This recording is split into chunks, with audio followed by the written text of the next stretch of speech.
Hello everyone, welcome to Brain Blitz Audios. Today we're continuing our episode of JEE Main and we're going to be looking at some questions asked in previous years of the JEE exam, that is the Joint Entrance Examination. Today we're going to be looking at probability, which is one of the important parts of mathematics in both grade 11 and 12, and it's one of the most often asked parts of mathematics in the Joint Entrance Examination. So today we'll be here with a set of 5 questions, and these questions are important and they're also kind of tricky. So stay tuned and watch all of the questions because you'll be having some important questions in the end and important tricks to solve them. So having said that, here is our first question. A random variable x has the probability distribution x p of x. So for x which is 1, p of x is 0.15. For x is 2, it is 0.23. For x equals 3, p of x is 0.12, and so on. So now what we need to find is the probability of E union F, where E is the event that x is a prime number and F is the event that x is less than 4. So how do we solve this question? So if you look at this list from 1 to 8, the prime numbers are 2, 3, 5, and 7. So the probability of E to occur will be the sum of the probabilities of x equals 2, x equals 3, x equals 5, and x equals 7. So if you plug in the values, that will be 0.23 plus 0.12 plus 0.10 plus actually it's not 0.10, it's 0.20 plus 0.07. So now that you've got the sum, let's add it up. So our resultant value will be 0.62. You can add that up. It's just simple addition. 23 plus 12 plus 20 plus 7. So 23 plus 20 will be 43. 43 plus 7 is 50. 50 plus 12 is 62. So P of E is equal to 0.62. Now, the event F looks at the events x where x is less than 4. So for the event f, under the condition the random variable x less than 4, you'll have 3 values, the values for 1, 2, and 3. So if we look at P of f will be the sum of the probabilities at x equals 1, x equals 2, and x equals 3. So that means it'll be 0.15 plus 0.23 plus 0.12. That is 15 plus 23 plus 12.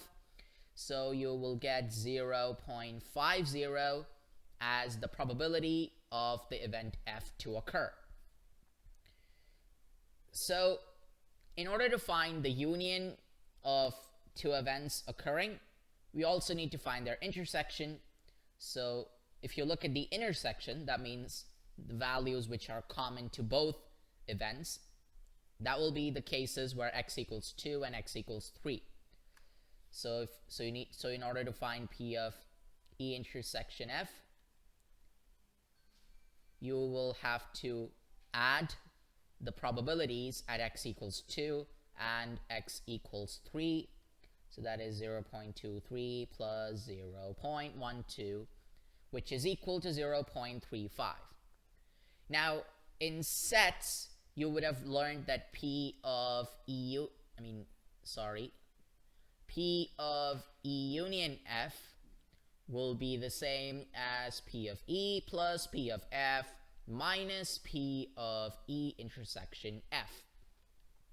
So now let's find the value of P of E union F.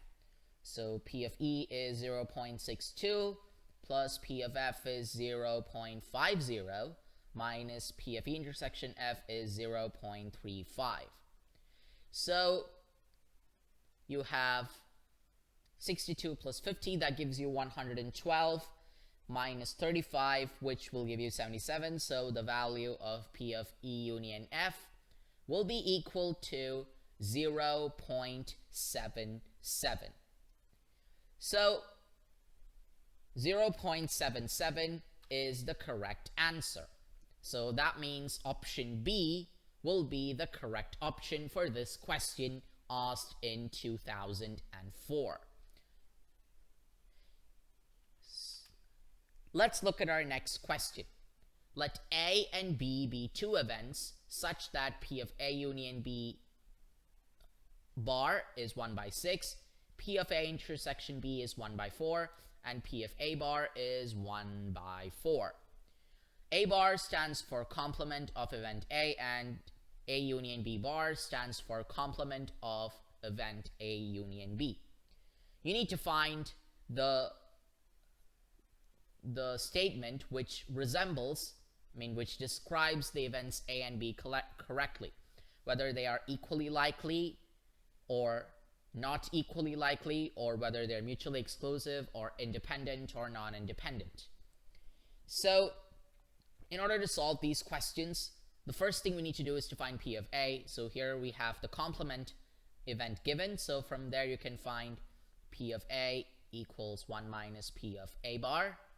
So that is 1 minus 1 by 4. So P of A is equal to 3 by 4. Okay? Next, we need to find the value of P of B. Now, how do we do that?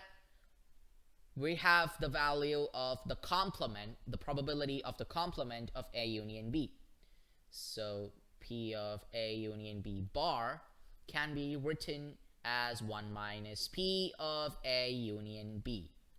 And you have that formula from set theory for P of A union B.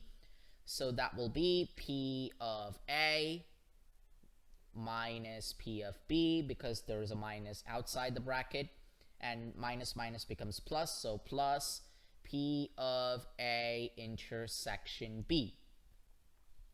So that means when you put in the values, you have 1. So the left side will have 1 by 6. The right side will have 1 minus 3 by 4 minus P of B plus P of A intersection B. That will be 1 by 4 as well.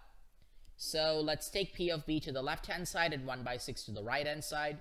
So P of B can be written as 1 minus 3 by 4 plus 1 by 4 minus 1 by 6.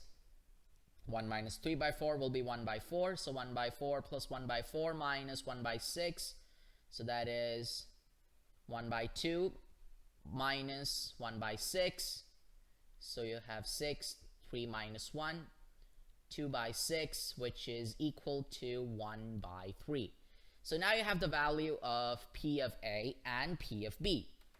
You need to find out how they are. So if you look at the values of P of A and P of B, you notice that P of A, which is equal to 3 by 4, is not equal to P of B, whose value is 1 by 3.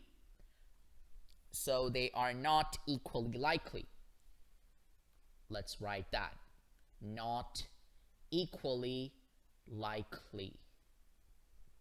But if you look at their, let's say, product, so if you take the product of the probability, so P of A times P of B, that is equal to 1 by 3, 3 by 4 times 1 by 3, 3 gets cancelled, you get 1 by 4, and that value is equal to P of A intersection B. So when the value of P of A intersection B equals the product of P of A and P of B, then you can say that A and B are independent events. So the events A and B are independent but not equally likely. So therefore, option D of this question asked in 2005 is the correct option. For independent, we need to prove that P of A intersection B is equal to P of A times P of B. And if P of A is not equal to P of B, then they are not equally likely. So their probabilities are different. So that is the answer to this question. Let's look at the next question. 3 houses are available in a locality. 3 persons apply for the houses. Each applies for one house without consulting the others. The probability that all the 3 will apply for the same house is. So what does this statement mean? Each applies for one house without consulting the others. That means the events are mutually exclusive. So now let's look at the given data. The number of houses are 3, and the number of applicants are 3. So if you want to know the total number of events, the total events can be written down as 3 cubed. That means the number of houses raised to the number of applicants in this case. So now we need to find out the probability that all the 3 of these people apply for the same house without consulting the others. So the favorable cases in this case are 3. Now all of them can apply for house 1, all of them can apply for house 2, all of them can apply for house 3. So therefore the required probability, P of required, is favorable events that are 3 divided by total number of events, that is 3 cubed. 3 by 3 cubed can be written as 1 by 3 square, which is equal to 1 by 9. So the probability of all these people applying for the same house is 1 by 9, which is option A. So option A, 1 by 9, is the right option for this question asked again in 2005. Now let's look at another question in 2007 for probability. 2 aeroplanes, 1 and 2, bomb a target in succession. The probabilities of 1 and 2 scoring a hit correctly are 0.3 and 0.2 respectively. Now the condition here is that the second plane will bomb only if the first misses the target. We need to find the probability that the target is hit by the second plane. So in this question we have some values given. P of plane 1 scoring a hit is 0.3, and P of 2 scoring a hit will be 0.2. Let's find the complement events as well. So P of 1 dash, that'll be 1 minus 0.3, which is 0.7, and P of 2 dash will be equal to 1 minus 0.2, which is equal to 0.8. Pretty high probabilities. So now here the condition is that we need to find the probability that the target is hit by the second plane. Now the condition in the question is that the second plane will bomb only if the first misses the target. So that means we need to multiply P of 1 dash to P of 2 in order to find the probability that the target is hit by the second plane. So let's write that in a statement. Target hit by second plane is missed by the first plane. So the required probability is P of 1 dash intersection 2, which in this case they are independent events. So that will be P of 1 dash times P of 2. So that means 0.7 times 0.2, which is equal to 0.14. So the required probability for a target being hit by the second plane is 0.14.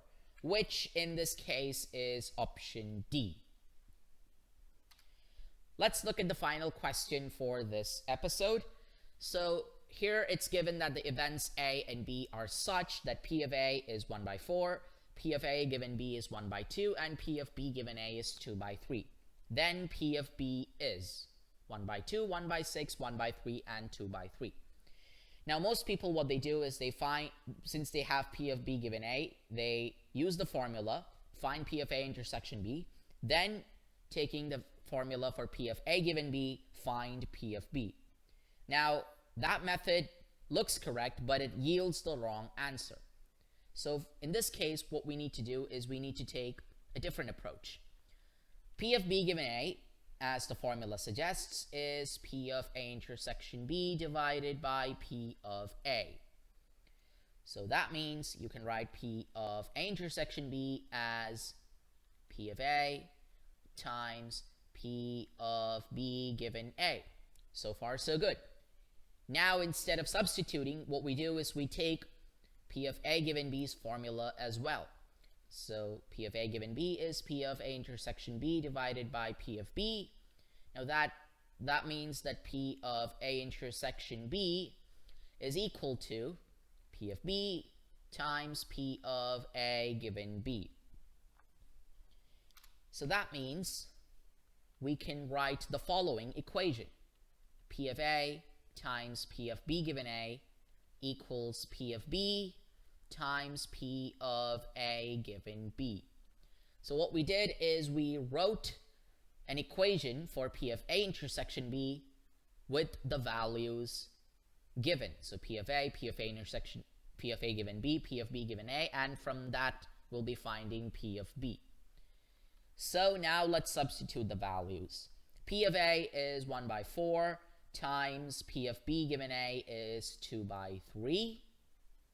And on the right hand side it'll be P of B times P of A given B is 1 by 2. Let's check that again.